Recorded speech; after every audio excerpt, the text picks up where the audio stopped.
Feel the presence of God this morning as I read these words from John chapter 6, verses 1 through 21. Sometime after this, Jesus crossed to the far shore of the Sea of Galilee, and a great crowd of people gathered in his presence, because they saw the signs he had performed by healing the sick. Then Jesus went up on a mountainside and sat down with his disciples. The Jewish Passover festival was near. When Jesus looked up and saw a great crowd coming toward him, he said to Philip, "Where shall we buy bread for these people to eat?" He asked this only to test him, for he already had in mind what he was going to do. Philip answered, "It would take more than half a year's wages to buy enough bread for each of one to have a bite." Another one of his disciples, Andrew, Simon Peter's brother, spoke up. "Here is a boy with 5 small barley loaves and 2 small fish, but how far will they go among so many?" Jesus said, "Have the people sit down." There was plenty of grass in that place, and they sat down. About 5,000 men were there. Jesus then took the loaves, gave thanks, and distributed to those that were seated as much as they wanted. He did the same with the fish. When they all had enough to eat, he said to his disciples, "Gather the pieces that are left over. Let nothing be wasted." So they gathered them and filled 12 baskets with the pieces of the 5 barley loaves left over by those who had eaten. After the people saw the sign Jesus performed, they began to say, "Surely this is the prophet who has come to the world." Jesus, knowing they intended to come to make him king by force, withdrew again to the mountain by himself. This is the word of God for the people of God. And you may be seated.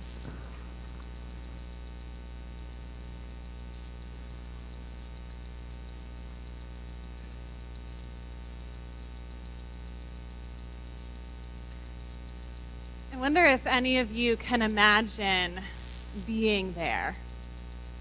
Can you imagine being among this crowd of 5,000 people? Can you imagine following Jesus, this man that you barely know, only seeing that he was healing the sick, so you follow?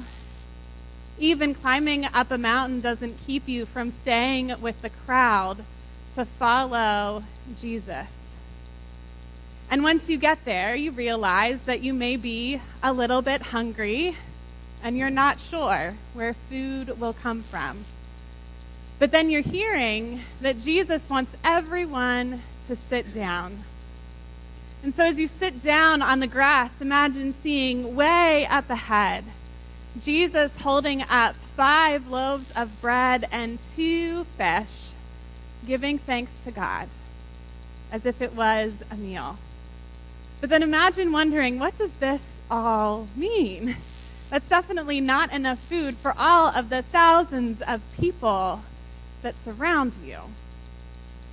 But then before you know it, you see Jesus near you, giving you and all those around you as much bread and as much fish as you desire. Can you imagine that? It's unbelievable. You have so much and are so filled that you even have leftovers. You can't eat it all. So you give some back to the disciples as they pass through to collect the leftovers. Nothing is wasted, and the leftovers look like more than what they even had in the first place. Can you imagine it? The demand was high. Time was tight, the crowds were growing, and the need was greater than the resources available. It seemed impossible, but nothing is impossible with God. Just a small sacrifice, 5 loaves of bread and 2 fish, led to an overabundance of food that fed 5,000 people. You know, we here in this room, we may not think that we have much. We talked at the beginning of this series, From Wounds to Worship, that we started at the beginning of July. We talked about how we all come to this place with wounds and scars that we carry. Wounds that carry difficult stories of heartbreak and loss, and brokenness. Yet we've heard stories throughout this month about how God uses imperfect people to accomplish amazing things. How Jesus is able to bring life in the bleakest of circumstances. We've talked about how Jesus is able to use those who are willing to go out and serve just as they are. Jesus is able to use us, all of us, together when we decide to become known for something greater than ourselves. No matter what our stories are, no matter what our past is, Jesus calls us to get out of our boats and to feed God's people. And you know what? No matter how small or inadequate or fragile or imperfect we think that we or the gifts that we bring might be, God leaves none of us and nothing that we bring behind. And if Jesus can use 5 loaves of bread and 2 fish, a sacrifice for the boy who gave it for sure, to feed 5,000 people with plenty left over, then how much more can God use each of us and our sacrifices together to feed our own community? Just imagine. Today we have the privilege of hearing from someone in our community who can share a way that we have been and can continue to help feed others.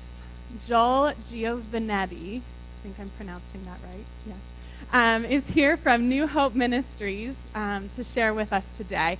During our Vacation Bible School at the end of June, we collected food items for New Hope Ministries, and we also work with them throughout the school year through their backpack program to fill backpacks with food for families in need at Middlesex Elementary right down the street, so that these kids have food to eat over the weekends.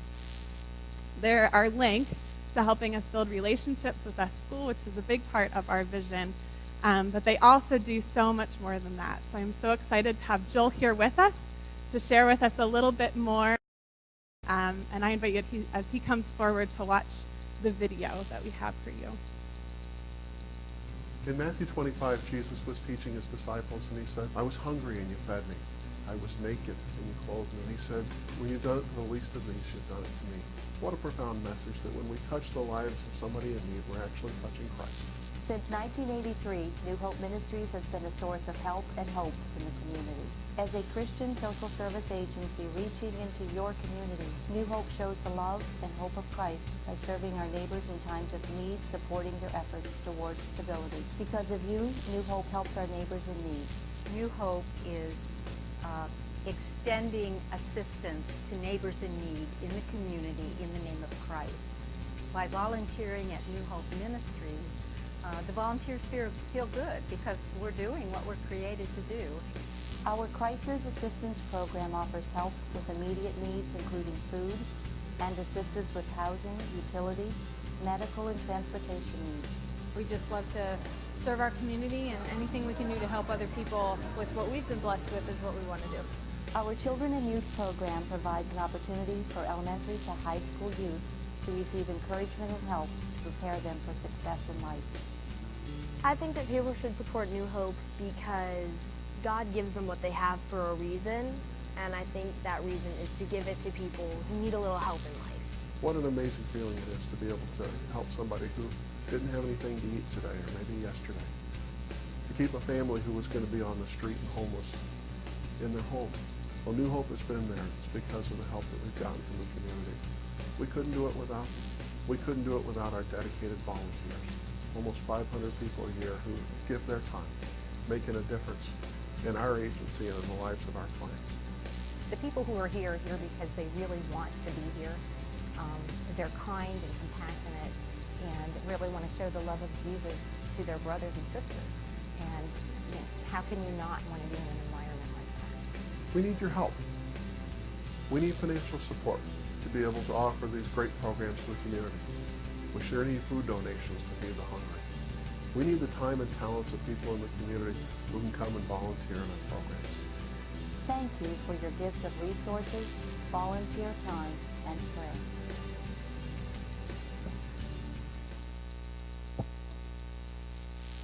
Good morning, everybody. Is this on? Everybody hear me?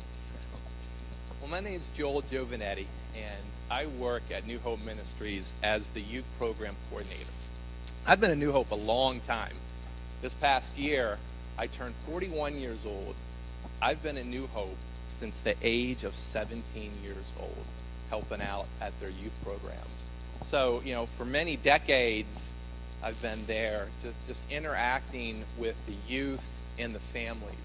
Over the years, I've had just a great opportunity to show the love of Christ and the hope of Christ to the kids and to the families. It's been a joy. It's been a pleasure. I love what I do there at New Hope Ministries. I want to give you an opportunity to get connected to New Hope in various ways. What I do there at the youth program is we've had a restructure this past year. We used to specifically do after-school programs, but we realized that there's so many youth from birth to age 18 that we weren't doing as much as we could to help these kids and their families. So while we still do programs for the elementary school age, which was our after-school program in the past, we've been able to have programs for moms that have given birth to a child that are struggling financially. Many of you know that baby clothes and baby supplies and formula, baby needs are expensive. We have a support group for these moms to be able to help them and financially support them. We just started this past year a preschool program in which kids that are ages 2 to 5 years old can come to New Hope once a week with their families, with their parents. These are families that cannot afford preschools that we have around the area. So we decided to do something about that and to teach kids the skills that they're going to need when they go into kindergarten. So anything from letters of their name to when their birthday is to letters, numbers, shapes, colors. We spend time with those kids, but it's also to help the parents and teach them, to educate them how they can help their child. So with this restructuring of our program, we've been able to focus on both those age groups. We also have an evening program for elementary school kids. And these are a lot of the kids in schools that are hungry, kids that maybe some organizations have tried to rally around and support and encourage. One thing I'm really proud about is with the area churches like yourself, that you partner with schools in your community. There are so many kids. The stats, the numbers out there say that 1 in 5 children go hungry. So we've been able to really partner with schools, principals, teachers, superintendents to help feed those children and ultimately their families, and then also have them be a part of our evening club program. We're also in the process of having middle school programs and high school programs.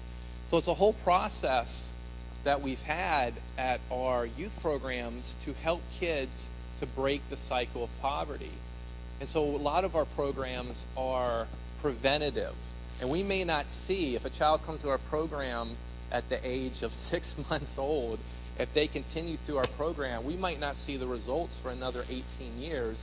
But the hope is that we're able to help them break that cycle of poverty, to be able to get jobs and be involved in their community and support their family and their kids. So some volunteer opportunities that I'd like to tell you about is at New Hope we have a back to school craze. So that's coming up. That's August 16th. And I would love for all of you to be a part of that. There's donations that we need, school supplies. A lot of school supplies can be very expensive. So any donations you can make with school supplies. We're going to have a carnival there at New Hope in Mechanicsburg. If any of you are really into art and you love to paint, well, we will allow you to paint on kids' faces. We'll give you opportunities to paint different symbols and cool things on their faces. Also, we have food that we'll be able to give families. Kids get free haircuts there. So love to have you come and get connected. The New Hope throughout the year has different one-time events. So that's a one-time event, the Back to School Praise Day. We also have Thanksgiving that we give out turkeys, Christmas distributions where kids get Christmas gifts. So those are one-time events. Love to have you be a part of that. But also, I'd love to have you throughout the year be involved. I know this church has had volunteers and still has volunteers that have been a part of helping at our centers, to be able to answer the phone, to interact with the people that come into New Hope. Years ago, we decided not to call the people that come there clients. And that was intentional. Everybody that comes into New Hope is a guest, is family. And so we have set up our centers that they feel welcome. We have meals that are made that people can sit down in our cafe area. I had the pleasure to meet with Rachel and Wendy this past Friday, and so they were able to see a little bit of what happens there at New Hope. I encourage you all, if you get a chance to come to our centers, please do that. The closest one is in Mechanicsburg. We do have a new center in Dillsburg. You're welcome to come there. The backpack program that we have, I'll talk a little bit about that. So that's connected with the elementary school right near you, Middlesex Elementary, where we're able to partner with your church and other area churches to support the kids there to feed them. So volunteers come into New Hope and pack food, and that food goes to the kids for the weekend. We know that the kids get breakfast and lunch during the school week, but we don't know often what they're going to get during the weekend. So that is a great program where kids can get fed. We always need food donations, financial donations is appreciated, but mostly we need volunteers, people like yourself that love Jesus and love kids and love families to be able to come in and connect. I'll be here in between the two services, and I'll share the second service as well. I'd like to talk to you a little bit more about opportunities. So if you are interested, please come in and come talk to me. I'd love to share you a little bit more about what we do. I have business cards. I'm always willing to share and connect you with the program that you would be interested in helping out. So thank you. It's a joy to be here. I actually grew up in a Methodist church, a small country church. So just the feel here reminds me a lot of my hometown in Virginia. And just have an opportunity to talk to some of you. I can tell you really love Jesus and you really care about people. So thank you for this time. Appreciate it. Thank you, Joel. So like Joel said, he'll be out in our gathering area if any of you want to talk with him more. And you actually also have a way that you can sign up to volunteer right now with New Hope Ministries. If you all look on your connection card that's in your bulletins, I invite you to fill that out. And on the back, there are a number of different opportunities for ways to plug in here at Mumsy and in our community. And one of those opportunities is to volunteer with New Hope Ministries. So if you check that box, Wendy Bream, our Mission and Outreach Director, will be in touch with you to get you all connected with that. I do invite you to fill these out and to place these in the offering plate. They help me, as I'm still new here and learning names, to get to know each of you. And especially if you're here for the first time, please give us some form of contact information with the promise that we won't put you on any mailing list. But your presence is a gift that you all bring to this place today. So I invite you to fill this out and to place it in the offering plate with your financial gift as well. Thank you all for all that you do to help Mumsy be all that it can be as we work together. So I invite our ushers to come forward so that we can share our offering today.